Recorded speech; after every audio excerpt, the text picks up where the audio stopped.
Hello students, welcome to core classes.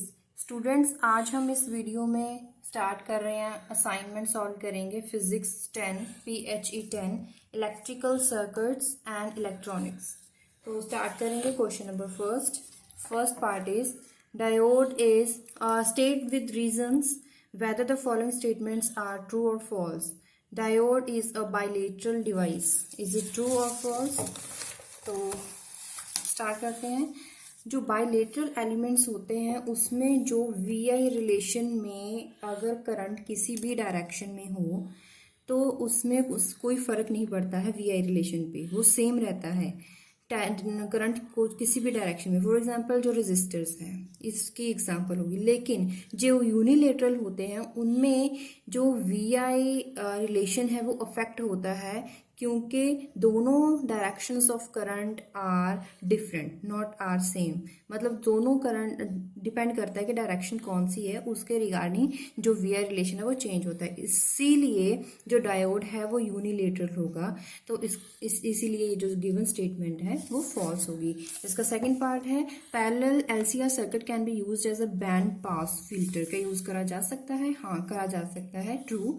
Parallel जो LCR band pass filter की regarding use किया जा सकता है। इसमें क्या होता है कि ये फ्रिक्वेंसीज बंडल ऑफ फ्रिक्वेंसी पास करता है किस किस में, काट ऑफ फ्रिक्वेंसीज के बीच में। तो इसका मतलब होगा कि यही फंक्शन होता है बैंड पास फिल्टर का। इसका मतलब है इसे बैंड पास फिल्टर के लिए यूज किया जा सकता है। नेक्स्ट है अब pentavalent element is added to silicon to obtain P type semiconductor. क्या पेंटावेलेंट एलिमेंट यूज किया जा सकता है? अगर पेंटावेलेंट एलिमेंट फॉर एग्जांपल जैसे सिलिकॉन ऐड करें तो उसमें एक्स्ट्रा इलेक्ट्रॉन होता है, वो मोबाइल इलेक्ट्रॉन होगा तो उसमें क्या होगा, वो एन टाइप, क्योंकि उसमें negative charge carriers are more than that of the holes, positive holes. That's means कि वो जो रिजल्ट करेगा वो एन टाइप सेमीकंडक्टर्स के लिए होगा, ना कि पी टाइप सेमीकंडक्टर। तो ये गिवन स्टेटमेंट फॉल्स होगी। नेक्स्ट है Barkhausen criteria gives the condition for stabilisation of an amplifier gain. तो इसके बाद ये सॉरी मैंने फिफ्थ क्वेश्चन बोल दिया, तो हम पहले फिफ्थ क्वेश्चन ही करेंगे। स्टेटमेंट फॉल्स है। जो गेन स्टेबलाइजेशन होता है उसमें जो गेन इंडिपेंडेंट होगा तो क्या होगा, जो वैल्यू होगी alpha beta A be very very greater than 1, तो ये नेगेटिव फीडबैक बन जाएगी। तो इसका मतलब है ये जो नेगेटिव फीडबैक के लिए तो यूज़ नहीं होता है, तो ये क्राइटेरिया पॉजिटिव फीडबैक के लिए यूज़ होगा। तो फिफ्थ क्वेश्चन पहले कर लिया था, तो इसके बाद फोर्थ करेंगे। Feedback in a circuit always reduces it's gain. तो जो गेन होता है, gain of feedback is given by this relation. इसमें अगर बीटा नेगेटिव होगा तो गेन डिक्रीज करेगा, बीटा 0 या फिर पॉजिटिव होगा तो गेन ऑब्वियसली इंक्रीज करेगा। तो इसीलिए जो गिवन स्टेटमेंट है वो तो फॉल्स हो जाएगी। Question number 6 says when input is given to an operational amplifier in open loop condition, the output voltage is infinite. तो स्टेटमेंट ट्रू है। क्यों? क्योंकि जो input given to the open loop voltage it is expressed by the ratio of output voltage to the difference in the voltage. That's means कि अगर ये difference is measured with respect to ground voltage gain तो ये infinite हो जाएगी। So output voltage के regarding ये जो आउटपुट आएगी वो इनफाइनाइट हो जाएगी। Next question is rectifier is in a power supply regulates it's output voltage. जो गिवन स्टेटमेंट ट्रू है। क्यों? क्योंकि जो रेक्टिफायर होता है वो एसी को डीसी में कन्वर्ट करता है। इसका मतलब कि जो पावर सप्लाई होगी वो रेगुलेट करेगी its output voltage. Next question is question number 6 De Morgan's law theorem है। क्या ये ये रिलेशन ट्रू है या false? This relation is false. क्यों?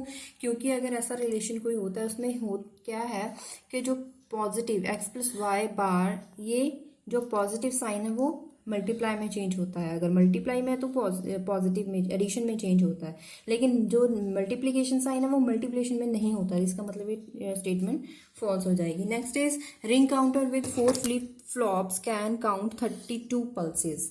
तो ये स्टेटमेंट फॉल्स है क्योंकि अगर 5 फ्लिप फ्लॉप्स हैं तो ये काउंट कैसे करेगा, 4 into 4 which is equal to 16 pulses. Next question is the sensitivity of flux meter is independent of the number of turns of the search coil. This flux meter जो है इसमें delta theta is equals to N1 upon G change in the phi. जो N1 है वो it is the number of turns in the search coil. तो जो sensitivity होगी वो डिपेंड करेगी N वैल्यू पे कि नंबर ऑफ कॉइल्स कितनी है। Next question is question number second part A. Question number second is given diagram given है, हमें क्या निकालना है, what are the component values required to obtain ZL value. इसके लिए जितने भी कंपोनेंट्स होंगे उसकी वैल्यू निकालनी है। मैंने डायग्राम जो क्वेश्चन में दी थी वो बना ली। इसमें जो रेजिस्टेंस है वो 200 ओम्स है। इंडक्शन वैल्यू गिवन है जिसे मैंने हर्ट्ज में चेंज करा है। और यहाँ पे इम्पीडेंस देखो omega into L is equals to 2πfl होता है। तो उसके अकॉर्डिंग मैंने XL वैल्यू निकाली और फॉर्मूला ZS और ZL निकाला। तो RL वैल्यू तो मुझे गिवन है, तो मैंने करंट निकाला passing through the circuit by using this formula. उसके बाद देखिए पार क्या होगी आई स्क्वायर इंटू एल। तो आई स्क्वायर तो मैंने पीछे निकाला, I square is equal to V upon R. R क्या है 200 हो जाएगा। तो इसका V अपॉन आर का होल स्क्वायर करेंगे और देखिए यहाँ पे मेरे पास जो आंसर आएगा ये होगा कॉम्पोनेंट ऑफ द पार। तो next question is question number third, what is depletion region in case of PN junction और रीजन ऑफ जंक्शन बैरियर बताना है। और ये किस किस पे डिपेंड करता है, अप्लाइड वोल्टेज पर कैसे डिपेंड करता है, कैरियर कंसंट्रेशन और टाइप ऑफ सेमीकंडक्टर्स पे। तो PN जंक्शन कब बनता है, जब concentration between holes and the electrons वो रिकम्बाइन करता है। होल्स में क्या है, होल साइड्स पे P साइड में जो होल होते हैं वो डिफ्यूज होते हैं। डिफ्यूज का मतलब वो जाते हैं लो कंसंट्रेशन किस पे, N साइड पे। जो N साइड में ऐसे सिमिलरली N साइड में जो इलेक्ट्रॉन्स होंगे वो जाएंगे यहाँ पे P साइड पे, जो क्योंकि यहाँ पे डिफ्यूजन हो रहा है ताकि वो न्यूट्रलिटी बनी रहे। तो ऐसे क्या बनता है, PN जंक्शन बनता है। लेकिन ऐसे जो मोबाइल कैरियर्स का जो चेंज होता है, एक्सचेंज होता है, उसमें क्या होता है एक लेयर बन जाती है डिप्लीट, जिसमें वो रीजन जहाँ पे ये दोनों होल्स एंड कैरियर्स डिप्लीट करेंगे उसे क्या बोलते हैं, डिप्लीशन रीजन, या फिर ये लेयर क्या बोलेंगे, depletion region of the PN junction. और रीजन क्या है, जब भी इलेक्ट्रिक फील्ड अप्लाई किया जाता है इन द डिप्लीशन रीजन वो कैसे एक्ट करता है, जैसे कोई बैरियर हो। तो एक्सटर्नल एनर्जी हमें देनी पड़ती है टू द PN जंक्शन ताकि जो इलेक्ट्रॉन्स हो वो उस बैरियर को तोड़ के अक्रॉस उसके डिप्लीशन के मूव कर सके। जितना पोटेंशियल डिफरेंस हमें उस बैरियर को तोड़ने के लिए ताकि इलेक्ट्रॉन्स मूव कर सके वो चाहिए होगा, उतना उसे क्या बोलेंगे, बैरियर पोटेंशियल। तो डिपेंडेंस सेमीकंडक्टर पे भी है, जैसे डिपेंड अपॉन द सिलिकॉन किया है। सिलिकॉन है तो पेंटावेलेंट हो गया, उसमें जैसे हमने पहले बताया था कि जो कैरियर्स कंसंट्रेशन है वो इंक्रीज हो जाएगी, मतलब नेगेटिव चार्जेस इंक्रीज हो जाएंगे। तो ये जो फिगर ए बनाई गई है उसमें देखिए क्या है कि बैरियर पोटेंशियल यहाँ पे, या नेक्स्ट है फिगर ए, इसमें बैरियर पोटेंशियल को डिक्रीज किया गया है। इसमें देखिए यहाँ पे हाइट, बैरियर की हाइट कम है। तो देखिए यहाँ पे जो मैंने पहले डायग्राम बनाई थी उसमें PN जंक्शन है, उसमें होल P से N में और होल ड्रिफ्ट कर रहा है to N to the P। तो इसमें क्या है, इलेक्ट्रॉन्स ड्रिफ्ट हो रहे हैं towards the N junction and diffuse हो रहे हैं टुवर्ड्स द P जंक्शन, क्योंकि डिफ्यूजन जहाँ तहाँ वहीं होगी जहाँ पे कंसंट्रेशन कम होगी। तो यहाँ पे देखिए उल्टा हो रहा है, इलेक्ट्रॉन जो होल हो रहे हैं वो ड्रिफ्ट हो रहे हैं टुवर्ड्स द P। तो देखिए यहाँ पे जो बैरियर है उसका हाइट इंक्रीज हो गया है एज कंपेयर टू दिस। तो इसमें क्या है, अगर इसे क्या बोलेंगे, रिवर्स कंडीशन होगी तो इसे रिवर्स बायस बोलेंगे। इसमें क्या है कि हाइट इंक्रीज होगी, इसका मतलब है जो मेजोरिटी कैरियर है वो डिफ्यूज नहीं कर पाएंगे इस केस में। तो इसके साथ ही क्वेश्चन नंबर थर्ड हमने कंप्लीट कर लिया। तो उसके बाद करेंगे हम next question number fourth. Question number fourth start करने से पहले प्लीज़ इस चैनल को सब्सक्राइब कर दें, लाइक कर दें और शेयर कर दें, और कमेंट्स बॉक्स में ज़रूर बताइएगा कि आपको वीडियो कैसी लगी। क्वेश्चन नंबर 4 स्टार्ट करेंगे, which type of amplifier is used for obtaining current end voltage gain. कौन सा एम्पलीफायर यूज़ करेंगे और उसके लिए स्ट्रक्चर बनाना है, जिसमें पोलैरिटीज़ ज़्यादा हाईलाइट की हों, और लिमिटेशन क्या होती हैं फिक्स्ड बायस की, और उन लिमिटेशंस को ओवरकम करने के लिए यूनिवर्सल बायस कैसे काम करता है। तो कॉमन एमीटर एम्पलीफायर यूज़ किया जाता है करंट और वोल्टेज गेन करने के लिए। जो करंट गेन होता है, आप current gain is given by the ratio of AC output to the AC input current. तो वैल्यूज मैंने पुट कर दिया। ऐसे ही सिमिलरली वोल्टेज गेन भी होगा, output to the input ratio होगी, और वैल्यूज यहाँ पे आपको वो आपकी बुक में ये मिल जाएगा। उसके बाद देखिए यहाँ पे PNP जंक्शन बनाया गया है। इसमें ये है बनाया है फिक्स्ड बायसिंग दिखाई गई है। इसमें जब अप्लाइड करेंगे वोल्टेज अप्लाई करने, पर्टिकुलर वोल्टेज जब अप्लाई करेंगे तो different elements of the transistor is called biasing. Biasing का मतलब होता है दो चीज़ों का या ज़्यादा चीज़ों का एक साथ काम करना। The biasing is affected by the transistor parameter variations, transistor replacement या फिर टेम्परेचर, तीनों एंड एक्सेट्रा, बहुत सारी चीज़ों पे ये डिपेंड करता है। इसकी कुछ लिमिटेशंस होंगी क्या, कि इसमें जो beta, it is very beta sensitive. मतलब अगर बीटा सेंसिटिव का मतलब बहुत कम चेंज अगर वेरिएशन आ जाए बीटा में, तो उससे क्या होता है, लार्ज वेरिएशन आती है इन द टेम्परेचर, जिसकी वजह से temperature increases in the transistor और हीट अप हो जाता है, और इसलिए ये मेथड थोड़ा अनस्टेबल हो जाता है, क्योंकि इसमें टेम्परेचर स्टेबल नहीं रहता। और ये जो मेथड है, it has strong chances of thermal run away. Fixed bias is never use to bias a transistor for linear operation, because in this case the Q point is not stable. तो universal bias इसके लिए use किया जाता है। जो हमने ऊपर diagram बनाई है, सेकंड डायग्राम, वो यूनिवर्सल बायस के लिए है। इनकी जो मोर एक्सप्लेनेशन हम नेक्स्ट वीडियो में जरूर बताएंगे।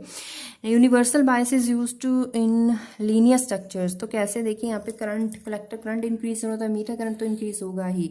IR, this is the Ohm's law, जिसकी वजह से IR इंक्रीज हो रहा था, इसका मतलब है क्या, और due according to the Ohm's law voltage भी इंक्रीज करेगी। तो जो BVR2 है वो कांस्टेंट है, वो चेंज नहीं होगा, लेकिन उसके रिगार्डिंग जो करंट है और IR of the ammeter, it would result into the decrease in the collector current. तो इसके बाद कुछ रिलेशन बताया गया है, आप इसको वीडियो को पॉज करके रिलेशन को नोट डाउन कर लीजिएगा। इनके एक्सप्लेनेशन हम नेक्स्ट प्लान कर रहे हैं, वीडियोस में हम लेक्चर्स प्लान करेंगे और आपके लिए वीडियोस अपलोड करेंगे, तो इनमें इनकी ब्रीफ एक्सप्लेनेशन भी बताएंगे। क्वेश्चन नंबर 4 कंप्लीट है। Question number 5 is A part is, with the help of circuit diagram, explain how regenerative feedback is provided in Hartley oscillator। Hartley oscillator की डायग्राम बनाई है। इसमें क्या होता है, ये सिंपलेस्ट टाइप है ऑसिलेटर की। इसमें क्या होता है कि जो करंट है, only one coil is used, current के लिए एक कॉइल ही यूज की जाती है, और it is tapped in the portion L1 of the coil is in the collector circuit.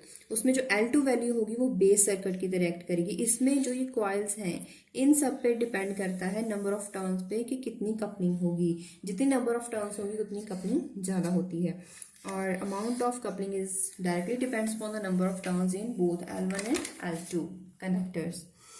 तो इसके बाद कुछ रिलेशन है, इसमें फ्रिक्वेंसी बताई है। Frequency of oscillation can be calculated described in the case of turned collector oscillator. Omega value है frequency के लिए, जिसमें ओमेगा एंड 12 इम्पीडेंस दी गई है। तो यही फ्रिक्वेंसी के बारे में इस क्वेश्चन में पूछा था, तो इसी के बारे में ही बताएंगे। Next question is B part, which is numerical. Design and draw Zener voltage regulator to provide 12 volt output if the load resistance is given range, and DC voltage is given, minimum Zener operating current is also given। हमें voltage निकालनी है of Zener diode value and RS value. तो इसके regarding हमें एक circuit तो बना लिया है। इसमें जो वोल्टेज है, आउटपुट वोल्टेज, Zener वोल्टेज, वो 12 वोल्टेज दिया गया है। इनपुट वोल्टेज 18 वोल्टेज था। तो मिनिमम करंट 10 मिली एम्पियर है। तो इसका रिलेशन आपको बुक में मिलेगा, IS is equal to IZ plus IL। तो ये मिनिमम होगा तो IL वैल्यू मैक्सिमम होती है। ये इन्वर्सली प्रोपोर्शनल होते हैं। तो I is equal to V upon R। तो V आउटपुट और VZ जीनर दोनों सेम है, तो मैं आउटपुट की जगह Zener वोल्टेज लिख सकती हूँ। तो वैल्यूज पुट करी, मेरे पास ये एम्पियर में चेंज करने के बाद दोबारा मैंने मिली एम्पियर में चेंज कर दिया, किरचॉफ्स लॉ यूज़ करा, RS वैल्यू निकाली और पावर क्या होती है I²R, तो वैल्यूज़ निकाली, ऑलमोस्ट अप्रॉक्सीमेशन वैल्यू मैंने यहाँ पे मेगावाट्स में निकाली। Voltage of zener diode is V/I which is P is equal to VI, values put करी और मेरे पास आंसर आ गया। ये आंसर नोट डाउन करने से पहले प्लीज़ आप खुद के बिहाफ पे भी इनके कैलकुलेशन कर लीजिएगा, क्योंकि कई बार क्या होता है कि मल्टीप्लिकेशन या फिर डिवाइडिंग में कुछ माइनर मिस्टेक हो जाती है। आप कमेंट्स बॉक्स में भी लिखते हो कि इसमें ये वैल्यू नहीं आनी चाहिए। ये देखकर बहुत अच्छा लगता है कि आप खुद पहले इसको सॉल्व आउट करके फिर इसे टैली करते हो और हमें कमेंट बॉक्स में इसको ठीक करने के लिए बोलते हैं, तो इसके लिए बहुत बहुत शुक्रिया। Next question is 6th question A part, design N adder circuit using operational ampere satisfying this equation use करके इस इक्वेशन को हमें प्रूव करना है। सप्लाई वोल्टेज गिवन है और आउटपुट सैचुरेशन वोल्टेज गिवन है। तो देखिए मैक्सिमम वैल्यू ऑफ वोल्टेज निकालनी है हमें। तो देखिए 5 वोल्टेज गिवन थी जिसमें करंट और रेजिस्टेंस गिवन है। हमने सर्किट डायग्राम बना लिया। IS वैल्यूज 12 ओम हमें क्वेश्चन में गिवन है। किरचॉफ लॉ क्या होता है, the total current flowing through the circuit is the sum of the whole individual circuits. तो I is equal to V/R, R value given है इसलिए मैंने इसे कन्वर्ट करा है फॉर्मूले को और वैल्यूज पुट करी हैं। और उसके बाद देखिए मेरे पास एक रिलेशन आया है, आउटपुट वो सैचुरेशन क्या होती है प्लस माइनस 12 वोल्टेज ये गिवन है क्वेश्चन में। अगर ये सारी कनेक्टेड हैं to the input keeping other voltage are 0, तो क्या होगा V1 के लिए बाकी सारी वोल्टेज 0 हो जाएंगी, तो I1 क्या होगा IF। तो वैल्यू क्या होगी मेरे पास रिलेशन यूज करके माइनस प्लस 12 वोल्टेज। तो ऐसे ही further V2, V3, V4 and V5 निकाल लेंगे। और ये सारे निकालने के बाद हम इन वैल्यूज़ में देखिए V0 is equal to 12 voltage और मेरे पास मैक्सिमम वोल्टेज कितनी आ गई, दो मैक्सिमम आ जाएगी +1 और मिनिमम आ जाएगी -1। Next question is question number 7th A part is draw output wave form indicating proper scales on the time end voltage axis for given input wave form. तो diagram circuit diagram है given है, आप इसको देख के देखिए solve कर सकते हैं। किरचॉफ्स लॉ यूज करा है, V इनपुट निकाली, VQ is equals to relation हमें पता चल गया है। अभी हमें क्या करना है कि VI निकालना है। तो VI कैसे निकालेंगे, current is I input is equals to final value, तो VI/10, तो इसमें difference is equals to 10 into I value input current. तो V के वो हमारे पास एक रिलेशन आ गया जिससे हमने आउटपुट वोल्टेज निकाला। इसके रिगार्डिंग हम वेव फॉर्म बना रहे हैं। देखिए आप इसे वीडियो को पॉज करके ये वेव फॉर्म नोट कर सकते हैं, ड्रॉ कर सकते हैं। और जैसे ही इसमें बनाया गया है प्लीज़ ठीक वैसे ही बनाइएगा, क्योंकि इसमें न्यूमेरिकल वैल्यू सेम होनी चाहिए। Next question is question number B part, design and draw voltage regulator to provide 4 to 10 volt variable output voltage using IC 7812। तो देखिए इसमें इनपुट वोल्टेज है, कैपेसिटर लगाया है और 7812 हमें यूज़ करा है आउटपुट वोल्टेज। तो देखिए यहाँ पे एक दिया गया था, वैल्यू गिवन थी, तो 4 into 10 वोल्टेज आउटपुट का रेंज दिया गया था। उसके रिगार्डिंग हमने ये डिज़ाइन करा है voltage regulator. VR value given है, RL वैल्यू ये रेंज कर रही है 2 to 8 रेंज करेगी अगर ये आउटपुट वोल्टेज 4 to 10 वोल्टेज है। तो R वैल्यू 12 ओम, हमने IR निकाल लिया 1 एम्पियर। क्योंकि IQ वैल्यू बहुत कम है as compare to IR value, तो इससे IQ is equal to mostly equal to the IL value which is also 1 ampere. और वोल्टेज निकाला, वोल्टेज निकालने के बाद आउटपुट वोल्टेज को यूज़ करके VR माइनस VL हमने आउटपुट वोल्टेज की रेंज निकाली है। Question number 8 A part is divide करना है BCD को और एक्सप्रेस करना है रिजल्ट इन ऑक्टल इक्विवेलेंट। देखिए इसमें क्या है, हमने इससे ग्रुप्स में चेंज करा है 1, ये आ जाएगा 4 एंड 9। यह रिलेशन आपको हम स्पेशल वीडियो में दिखाएंगे कि ये कैसे बनता है। तो उसके बाद देखिए यहाँ पे 1 0 0 1 2, तो इसका रिलेशन हमने सॉल्व आउट करा 9 बेस 10 में आ गया। तो उसके बाद देखिए हमने इसका डिज़ाइन एक्सप्रेस कर दिया result in the octal. Octal में पूछा था तो ऑक्टल इक्विवेलेंट में चेंज कर दिया है। ये क्या होता है आपको पता होगा कि डिवाइड करा और जो यहाँ पे 20 तो 1 यहाँ पे रिमाइंडर है, रिमाइंडर बच गया तो उसके बाद देखिए दोबारा 2 फिर 4 बच गया। कब तक? जब तक 0 ना आ जाए तब तक ये चलता रहेगा। और हमारे पास जो आंसर आएगा वो 2 4 1 आया है, तो आंसर में 2 4 1 क्योंकि ऑक्टल था तो नीचे 8 डाला। Next question is question number B part is design and XOR X and OR XOR gate with two inputs A and B and NAND gate using only NAND gates. Mention expression in form of A and B at the output NAND gate. तो देखिए A and B input था, input है, NAND gate है, तो A और B दोनों wise जा रही है NAND तक और यहाँ पे A डॉट B बार आएगा। तो A जो है A का NAND गेट और यहाँ पे B का अलग से, अगर दोनों का कलेक्टिव बनाएंगे तो A बार B बार का होल बार आएगा। ये दोनों को मिलाएंगे तो मेरे पास रिजल्टिंग आएगा। तो इसका रिलेशन भी आप लिख सकते हैं, यहाँ पे मैंने लिखा है, आप ही इसे नोट डाउन कर लीजिएगा। नेक्स्ट क्वेश्चन है question number 9th A mod 13 counter 1 3 counter हमें डिज़ाइन करना है। देखिए आपकी बुक में डायग्राम गिवन था, एज इट इज़ आप वैसे बना सकते हैं, आपकी बुक में भी ये गिवन है।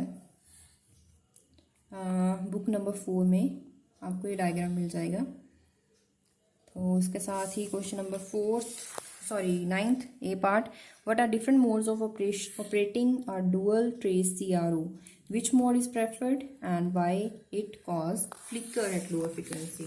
Dual trace is obtained by electronically switching the single electron beam. तो इसमें क्या है, देखिए यहाँ पे कितने 4 टाइप्स होते हैं, channel A, channel B and third alternate and chopped. जब चैनल A और B सेट किया जाता है तो इसमें क्या होता है कि input at the channel is displayed, input दिखती है। और अल्टरनेट मोड में क्या होता है, जो इनपुट डिस्प्ले होती हैं वो अल्टरनेट ट्रेसेस पे होती हैं। तो alternate mode operational is generally preferred जब हाई फ्रिक्वेंसी यूज़ करे जाते हैं। तो चॉप्ड मोड में क्या होता है, जो इलेक्ट्रॉन स्विचिंग होती है occurs at a rate completely independent of the SVEEP rates, और इसकी वजह से जो ईच एंड एवरी डिस्प्ले होगी वो पोर्शन उसका missing during the which time the other signal is being displayed, तो बाकी मिसिंग होने के चांसेस होते हैं। इसलिए the chopped mode is normally used to at the lower frequencies when the alternate mode would provide at the display with appreciably flicker. इसके साथ ही क्वेश्चन असाइनमेंट हमने electrical circuits and electronics complete कर ली है। फिजिक्स PHE 10 हमने solve out कर लिया है।